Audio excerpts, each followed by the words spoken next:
Détective Charlie chez Loki. Il est nominé pour l'As d'or de l'année dans la catégorie enfant déjà, donc ça c'est quand même une valeur sûre, l'As d'or. Alors comment ça fonctionne? On va installer le jeu. Hop. On a à chaque fois l'intitulé de l'enquête qui est ici. On a une liste de suspects et on a des témoins qu'on va aller voir euh, interroger au fur et à mesure des tours. Et on va placer les cartes comme ceci. Donc dans l'ordre 1, 2, 3, 4, 5, 6, 7 et 8. C'est les 8 témoins qu'on va aller voir. Et alors parfois on a des indices, on en a toujours 2 ou 3. Donc 2 dans les premières enquêtes et 3 dans les suivantes qu'on va placer en dessous des témoins. Là, et donc ici le 5. Et notre petit chat commence sur le 1. Le but c'est de résoudre l'enquête dans le moins de temps possible, et pour faire tourner cette horloge, c'est avec le dé que ça joue. Pour se déplacer, c'est avec le dé, et pour l'horloge, c'est avec le dé aussi. Donc ici, si on prend la première enquête, c'est qui a peint la plage en rose. Donc ils nous mettent, c'est la panique à la plage, le sable est tout taché de rose et personne ne sait pourquoi. Elga Hippopotame te raconte sa découverte au dos de cette carte. Et puis donc on a Elga qui nous explique, hein, c'est toujours pareil. Et les différents personnages, on va les retrouver d'une enquête à l'autre. On a les suspects que je n'ai pas encore placés, puisque à chaque enquête, on aura 8 suspects qu'il va falloir éliminer au fur et à mesure. Donc ici, on a Karl le crabe. Voilà, on le place au commissariat.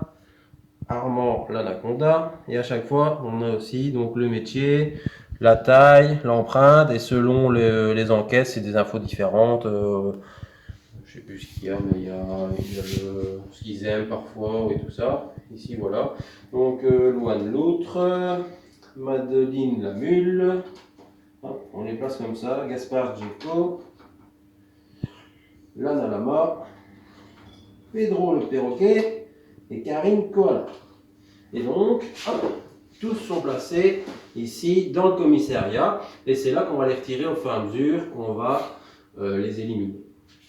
Alors, je ne vais pas aller trop loin pour ne pas spoiler le jeu.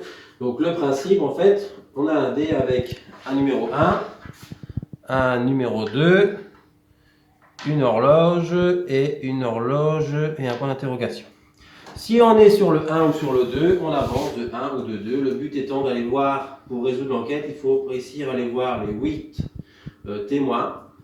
Dans la première enquête, vous faites dans n'importe quelle heure, ça ne changera pas. Dans les autres, parfois, vous allez trouver des informations qu'il faudra confirmer avec d'autres. Donc, il va falloir faire des allers-retours et parfois aller revoir les mêmes témoins. Donc, vous avancez de 1 ou de 2, etc. Parfois, il y a aussi des indices en plus qui donnent, etc. On retourne la carte, on la lit. Et quand on a fini de la lire, on la remet fermée. Comme ça, il faut aussi se souvenir des numéros qu'on a déjà vus pour éviter de retourner trop souvent sur les mêmes quand on a déjà eu une info et qu'elle est capitale. Si on tombe sur l'horloge, on avance l'horloge d'une heure et donc on perd des points entre guillemets, puisque le but c'est de réussir toutes les enquêtes dans un minimum de temps, et selon le nombre d'heures que vous avez fait, vous avez autant de points. Honnêtement, on l'a fait, on l'a testé.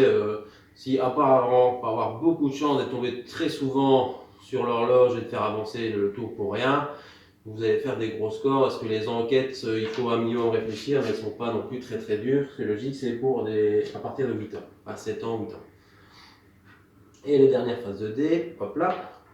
Celle-ci vous fait aussi tourner d'une heure, mais au lieu de passer votre tour et de passer directement au suivant, vous avez quand même le droit d'amener votre petit détective sur la case que vous voulez. Donc c'est quand même intéressant. Vous perdez une heure, mais si vous n'avez qu'une seule carte encore à voir et qu'elle est à l'autre bout du parcours, c'est intéressant de tomber là-dessus et d'aller directement de l'autre côté. Donc voilà, c'est le principe, c'est on avance, on découvre les différents indices avec les différents témoins. Au fur et à mesure, hop, on enlève les innocents pour désigner à la fin la dernière carte, c'est le coupable. Et donc quand vous avez une dernière carte, il faut reprendre cette petite enveloppe et vérifier que le suspect qui vous reste est bien le même que dans l'enveloppe ici. C'est un jeu très sympathique, très fun aussi avec les histoires, c'est vraiment chouette. Ça marche bien. Voilà, le seul truc, mais bon, nous ça ira, puisque en ludothèque en général, on ne fait pas énormément de parties, mais voilà, forcément, quand vous avez la partie, que vous ayez bon ou mauvais, vous connaissez le coupable, ce sera toujours le même coupable, puisque ça raconte une histoire. Quand il n'y a pas un suspect qui change, on ne change pas les cartes, donc voilà. Donc une fois que vous aurez fini une enquête, c'est fini, et quand vous aurez fini les 6 enquêtes, le jeu sera terminé et vous pourrez le rendre à la ludothèque. Donc c'est le seul truc dommage, mais sinon le jeu est parfait comme souvent chez Loki.